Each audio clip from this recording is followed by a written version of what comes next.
حضرت عبداللہ بن جعفر حضرت جعفر طیار کے بیٹے تھے، نبی پاک کی پھوپھی کے بیٹے تھے حضرت زبیر بن عوام رضی اللہ تعالیٰ، وہ انتقال کر گئے۔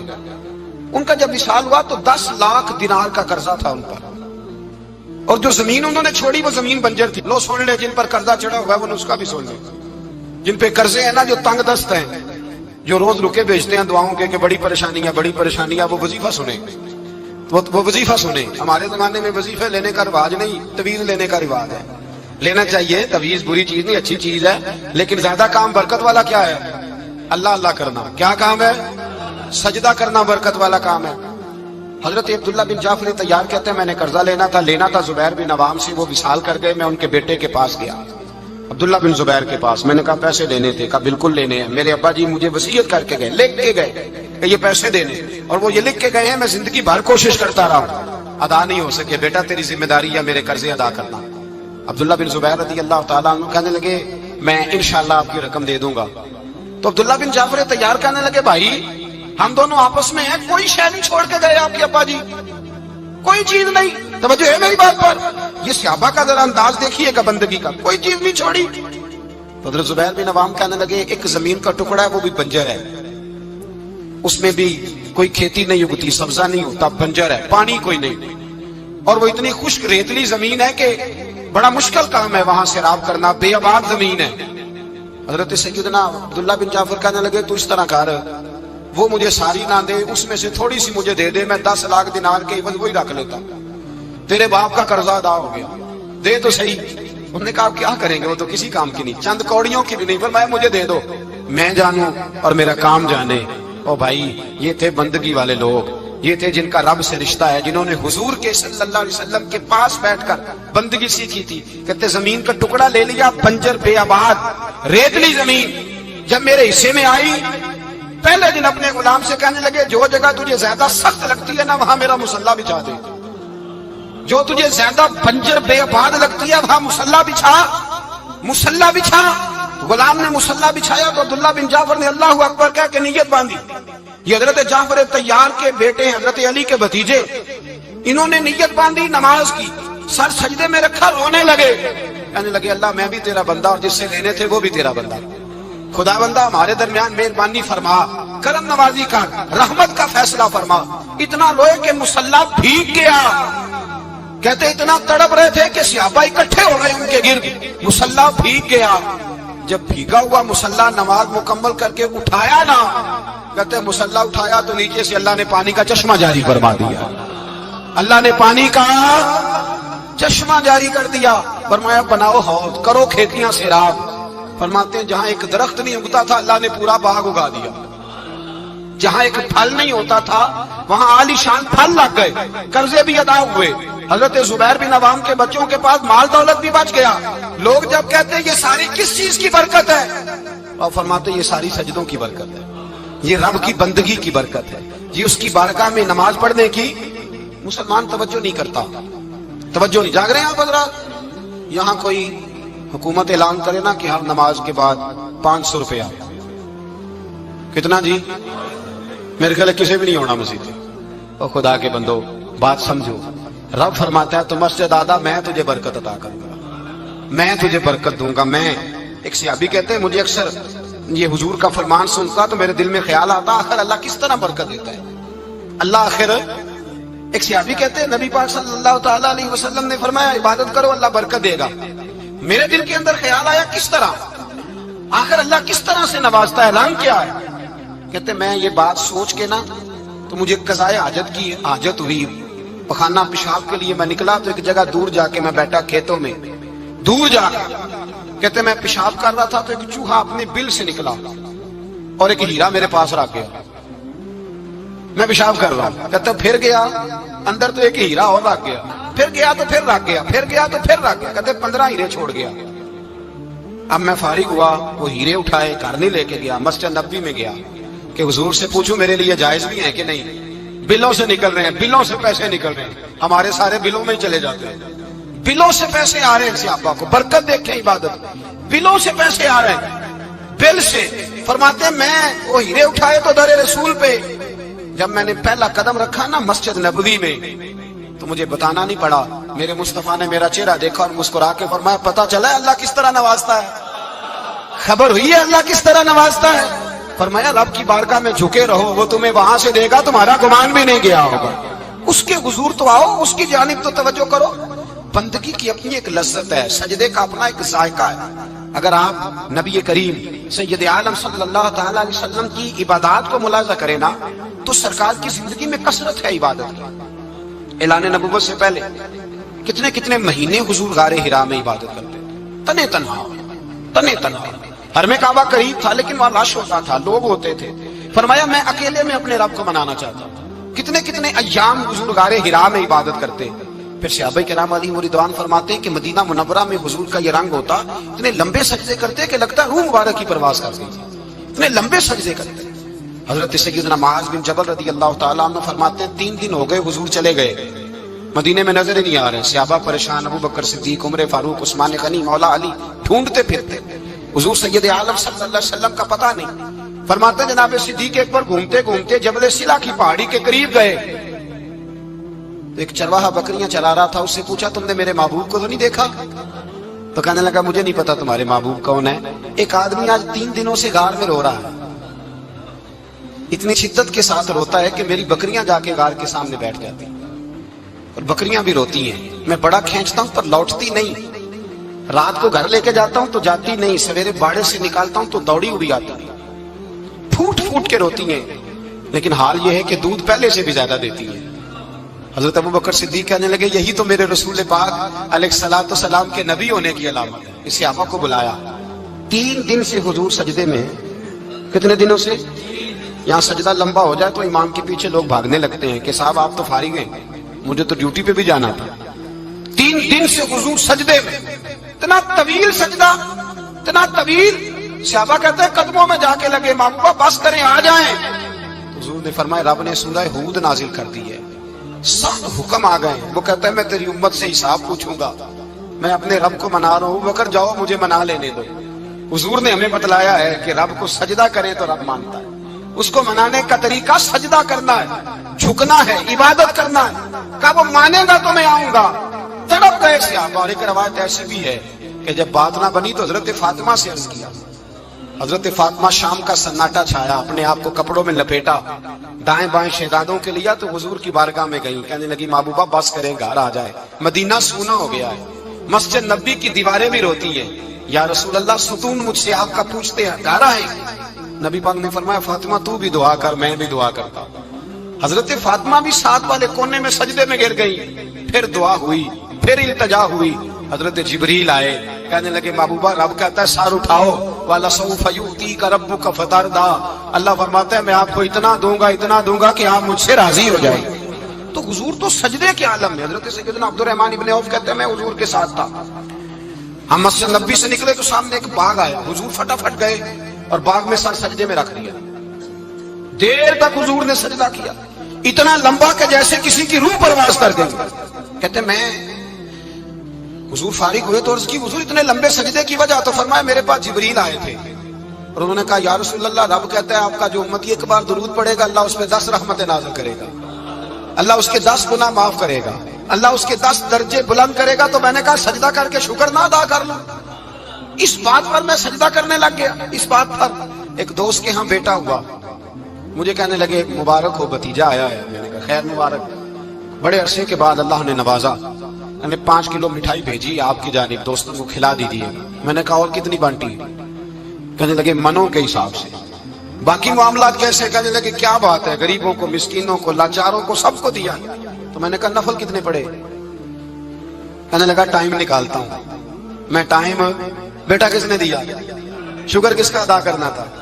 بھئی یہاں حال یہ ہے ہمارا کہ ہمیں 2 رکھتے تھوڑی مشکل ہے۔ اگر کہا جائے کہ 25 من مٹھائی تقسیم کرنی ہے تو وہ آسان ہے، ہم نے اپنے لیے عبادت کو، ریاضت کو بہت سا بنا لیا، اس کو اتارے کچھ بھی مشکل نہیں۔ رب کی بارگاہ میں جتنا بندہ جھکتا جاتا ہے اتنا ہی اللہ اسے اور عزت عطا کرتا جاتا ہے۔ بزرگوں سے کسی نے پوچھا تھا کہ میری اللہ قبول بھی ہے کہ نہیں؟ تو وہ کہنے لگے رب کو تیری پہلا سجدہ قبول تھا تو تب اس نے دوسرے کی توفیق دی تھی، اسے تیری فجر قبول تھی تو تجھے زور پڑھنے کی توفیق دی، اس نے تیرا پہلا روزہ قبول کیا تو دوسرا رکھنے کا موقع دیا۔ یہ علامت ہے قبولیت۔ میرے محبوب نے فرمایا بندگی کرو، اس کے حضور آؤ، کبھی کا صلاۃ اللیل پڑھو، کبھی کا تہجد پڑھو، کبھی کا اشراق پڑھو، کبھی کا چاشت پڑھو، کبھی کا اوابین پڑھو۔ اور میرے مصطفیٰ نے فرمایا ہو سکے تو اٹھ کے تہجد پڑھو، باقی نمازوں پہ رب تمہیں ثواب دے گا۔ اگر تہجد پڑھو گے تو رب تمہاری طرف دیکھ کے مسکرائے گا، جو اس کی شان کے لائق ہے وہ مسکرائے گا۔ مصلی آباد کرے، مصلی آباد کرنے سے روحانی زندگی آباد رہے گی، من کے اندھیرے دور ہوں گے، روح کی کساوتیں دور ہوں گی۔ انسان اللہ سے جڑا ہوتا ہے تو اس کی بندوں کی جانب توجہ ہی کم جاتی ہے، حسد کون کر رہا ہے، مخالفت کون کر رہا ہے، جھگڑا کون کر رہا ہے، بغض کون پیدا کر رہا ہے، ان چیزوں سے ویسے ہی بچا رہتا ہے۔ میرے محبوب پاک سید عالم صلی اللہ علیہ وسلم کثرت سے سجدہ کرتے ہیں۔ قیامت کے دن حضور شفاعت کس طرح کریں گے؟ سجدہ کر کے 4 سجدے کریں گے حضور۔ بخاری مسلم میں موجود ہے، صحابہ کرام فرماتے ہیں حضور نے فرمایا جب امتیں پریشان ہو کے نبیوں کے پاس جائیں گی تو پھر میرے پاس آئیں گی، جب میرے پاس آئیں گی تو میں سجدہ کروں گا اور خدا سے کہوں گا یا اللہ ان کا حساب تو شروع کر۔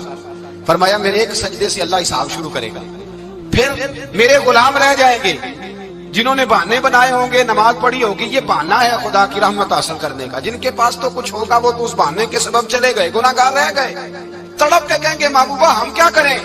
تو حضور فرماتے ہیں میں لمبا سجدہ کروں گا۔ فرماتے ہیں میں لمبا سجدہ جب کروں گا تو رب لمبے سجدے کے بعد فرمائے گا محبوب سر اٹھائیے، آپ مانگیے میں عطا کرتا ہوں، آپ سوال کیجئے میں دیتا ہوں، آپ سفارش کیجئے میں قبول کرتا ہوں۔ تو میں اللہ میرے گناہگاروں کو بخش دے۔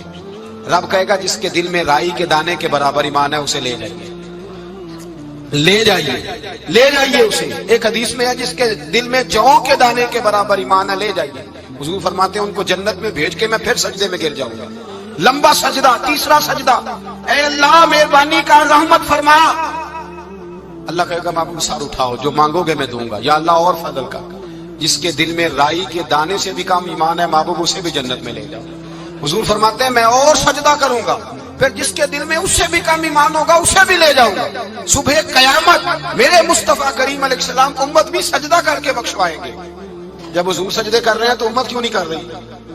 حضور سجدے کر کے بخشوائیں گے، امت سجدہ ہی نہیں کر رہی، توجہ ہی نہیں کر رہی۔ میرے بھائی سجدے کی اتنی کیفیت ہے، عبادت کی اتنی لذت ہے کہ حضرت عائشہ فرماتی ہیں تیز آندھی آتی تو حضور نماز پڑھنے لگے، تیز آندھی آتی تو نماز پڑھتے، بارش نہ ہوتی تو نماز پڑھتے، بارشیں زیادہ ہوتی تو نماز پڑھتے، سورج گرہن ہوتا تو حضور نماز پڑھتے، چاند گرہن ہوتا تو نبی پاک، بلکہ حضرت عائشہ کہتی ہیں گرہن لگا چاند کو تو حضور نے فٹافٹ سر سجدے میں رکھ دیا، اور نماز کے بعد حضور رونے لگے، کہنے لگے اے اللہ تو نے کہا نہیں تھا کہ میں تیری موجودگی میں انہیں عذاب نہیں دوں گا؟ اللہ درگزر کر اپنے بندوں سے، رحمت فرما، کرم نوازی فرما۔ فرمایا ہر موقع پر حضور نماز پڑھتے۔ سیدہ عائشہ صدیقہ فرماتی ہیں کبھی کبھی میرے بستر نور میں حضور ہوتے، فرماتے ابو بکر کی بیٹی تو اجازت دے تو رب کو راضی نہ کر لوں؟ میں کہتی میری کیا جرت ہے؟ تو حضور نماز کی نیت باندھتے۔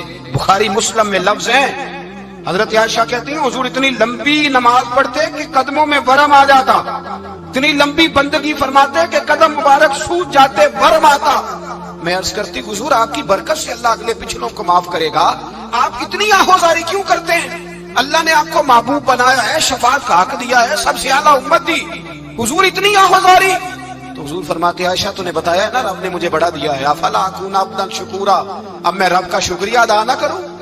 میں لمبی نمازیں پڑھ کے اس کا شکریہ ادا کرتا ہوں، اس کی بارگاہ میں حاضر ہوتا ہوں۔ میرے بھائی نماز نہیں تو انسان کاہے کا، سجدہ نہیں تو اس نے زندگی کہاں بتا دی؟ اگر اللہ کی بارگاہ میں ایک صحابی نے سر سجدے میں رکھا تو ماتھے پہ مٹی لگ گئی، وہ جھاڑنے لگے، میرے قریب نے فرمایا نہ جھاڑ، جب تک سجدے کی مٹی پیشانی پہ رہتی ہے اللہ کے فرشتے درود پڑھتے رہتے ہیں، اس سے رہنے دو، یہ تو لذت ہے۔ عزت والا وہ ہے جو مالک کی بارگاہ میں۔ حضرت صلہ بن اشیم کے بارے میں صحابہ کہتے ہیں بڑے عبادت گزار تھے، نیک تھے۔ حضرت انس بن مالک کہتے ہیں ہم نوجوانوں کا دل کیا کہ ذرا اس صحابی کی عبادت کا تو پتہ کریں، کس طرح کی ہے عبادت کا تو پتہ کریں۔ فرماتے ہیں جنگ کا موقع تھا، رات کے وقت جب دنیا سو گئی نا تو وہ بھی لیٹ گئے، جب دیکھا سب لوگ سو گئے تو چپکے سے اٹھے تو جنگل میں چلے گئے، جنگل میں جا کے نماز کی نیت باندھ لی۔ حضرت صلہ بن اشیم صحابی ہیں، وہاں نماز پڑھنے لگے، کہتے ہیں میں بھی پیچھے پیچھے ہو گیا کہ پتہ تو کروں کس طرح پڑھتے ہیں۔ تھوڑی دیر گزری تو شیر آ گیا، شیر نے آ کے تھاڑا، للکارا، فرماتے ہیں میں ڈر کے درخت پہ چڑھ گیا۔ حضرت صلہ بن اشیم نے نماز کا سلام پھیرا، اطمینان کے ساتھ شیر سے کہنے لگے اور جا چلا جا کہیں اور رزق تلاش کر، میں تو اپنے رب کی عبادت کر رہا ہوں۔ میں تو اس کی بارگاہ میں جھکا ہوا ہوں، مجھ پر تیرا قبضہ نہیں ہو سکتا۔ جب جنگلی درندوں کا قبضہ نہیں ہو سکتا تو کسی اور درندے کا عبادت گزار پہ قبضہ ہو سکتا ہے؟ حضرت انس بن مالک فرماتے ہیں مجھے سمجھ آ گئی، جو درندوں سے بچنا چاہے، ظالموں، جابروں، فاسقوں سے بچنا چاہے، وہ اپنے آپ کو رب کی بارگاہ میں جھکائے، وہ اس کے حضور حاضری دے جو بچنا چاہے۔ میرے بھائی، رمضان المبارک آیا، مسجدیں بھری، 2-3 دن 4 دن نئی صفیں خریدی لوگوں نے، پھر 2-4 روزے گزرے، پھر چند دن گزرے، پھر وہی معمول کے نمازی۔ ایک بات بتاؤ،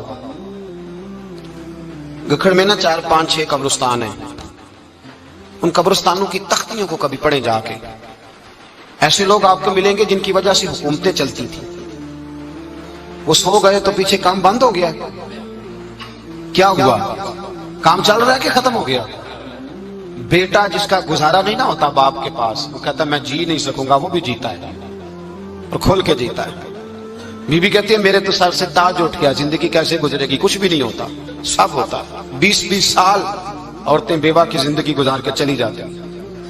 یہ جو ہم نے اپنے اوپر بہت زیادہ بوجھ رکھا ہوا ہے نا، جھوٹ بولتے ہیں بہت سارے لوگ، مجھے وقت نہیں ملتا نماز کا، یہ بہت بڑی جرت ہے، بہت بڑی۔ مجھے میرا کوئی دوست کہے نا میرے پاس ٹائم نہیں آپ کے پاس آنے کا، تو ہو سکتا ہے میں بگڑ جاؤں، تو کیسا یار ہے، ملنے کا ٹائم نہیں تیرے پاس؟ وہ میرے بھائی تو اللہ سے ہی کہہ رہا ہے کہ میرے پاس ٹائم نہیں تیرے پاس آنے کا، اور اب سے ہی کہہ دیا تو نے، اللہ سے ہی کہہ دیا۔ نماز اتنا ضروری کام کہ حضور کا وصال کا وقت آیا، عین اس وقت بھی حضور نے فرمایا میری 2 باتیں یاد رکھنا۔ حضور کیا فرمایا کہ غلاموں سے اچھا سلوک کرنا، دوسرا اپنی نماز کی حفاظت کرنا، اسے چھوڑنا نہ۔ اور صحابہ کہتے ہیں جب حضور کو بڑی نکاہت ہو گئی، بظاہر قدم نہیں اٹھایا جاتا، اس وقت بھی فرمایا مجھے 2 بندے اٹھا کے لے جاؤ، میں مسجد جا کے نماز پڑھنا چاہتا ہوں۔ نماز اتنا بڑا کام کہ حضور نے فرمایا جو کھڑے ہو کے نہ پڑھ سکے بیٹھ کے پڑھے، بیٹھ کے نہ پڑھ سکے لیٹ کے پڑھے، لیٹ کے نہ پڑھ سکے اشارے سے پڑھے۔ چھٹی کسی کو دی، ہم نے خود ہی چھٹی کر لی، خود ہی۔ اور یہ یاد رکھیں، پکی بات ہے، قبر میں نہ بیٹا آئے گا نہ بیٹی آئے گی۔ میں بچوں کے لیے کر رہا ہوں، جھوٹ ہے سارا، رجسٹریاں ساری اپنے نام رکھی ہوئی ہیں، بینک بیلنس اپنے نام، بچے تو منتیں کرتے ہیں کہ چلو تھوڑے ہی دو، میں کاروبار کرتا ہوں، کوئی نہیں، قریب بھی نہیں آنے دیتے، جھوٹ بولتے ہیں بچوں کے نام پہ۔ ہر شے پکی کی ہوئی اپنے نام، اپنی مرضی سے خرچ کرتے ہیں، اپنی مرضی کو دیتے ہیں جس کو دینا ہوتا ہے، بلکہ بہت سارے تو ناانصافی بھی کرتے ہیں۔ او بھائی سمجھ لیں اس بات کو، پرکھیں، اپنے لیے کچھ کر کے جائیں۔ اگر خدا سے بندگی کا رشتہ ہو، مولا علی شیر خدا پتہ کیا فرمایا کرتے تھے؟ حضرت علی فرمایا کرتے تھے میں نے تو دعا کی ہے خدا بندہ جنت میں بھی نماز کی توفیق دینا۔ اگر نماز نہ ہوئی تو جنت میں دل کیسے لگے گا؟ بغیر نماز کی طبیعت کیسے رچے گی؟ آپ یقین کریں نماز انسان کو بناتی ہے، نماز نکال دی جائے نا تو زندگی کا حسن ختم ہو جائے۔ لوگ ٹائم دیتے ہیں 3 بجے کا، 4 بجے کا، 5 بجے کا، لیکن مذہبی لوگ ٹائم دیتے ہیں زور کے بعد کا، عصر کے بعد کا، فجر کے بعد کا۔ مسلمان کی تو ترتیب ہی نماز سے شروع ہوتی ہے۔ نماز کب فرض ہوئی؟ معراج کی رات کب فرض ہوئی جی؟ لیکن حضور جب گئے نا حرم شریف، یہاں بھی نماز پڑھا کے گئے، لینے جا رہے تھے نماز، لیکن مسجد اقصی میں بھی 2 رکعتیں پڑھا کے گئے۔ ابھی نماز آنی تھی، حضور اس سے پہلے نمازیں پڑھا رہے ہیں۔ تو نماز کا تو رشتہ ہے، نماز سے تو تعلق ہے۔ نماز حضرت سعید بن مسیب رضی اللہ تعالیٰ عنہ فرماتے یزید کی فوجوں نے جب مدینے پہ حملہ کیا تو انہوں نے گھوڑے باندھ دیے مسجد نبوی میں، 3 دن تک نماز نہ ہونے دی معاذ اللہ۔ فرماتے میں دیوانہ بن کے حضور کی قبر کے پاس بیٹھ گیا، میں دیوانہ بن گیا کہ وہ مجھے پاگل اور دیوانہ سمجھ کے چھوڑ دے۔ فرماتے ہیں قسم اللہ کی عزت کی، جب نماز کا وقت آتا تو حضور کی قبر سے اذان کی آواز آتی، قبر انور سے جماعت کرانے کی آواز آتی تھی، قبر کے اندر سے۔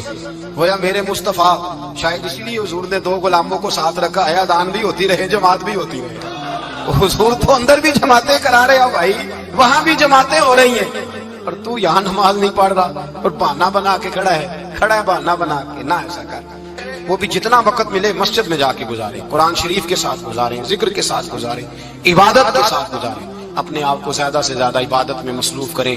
یہ اللہ کے ساتھ رشتہ ہے، عبادت نہیں تو بندگی کاہے کی۔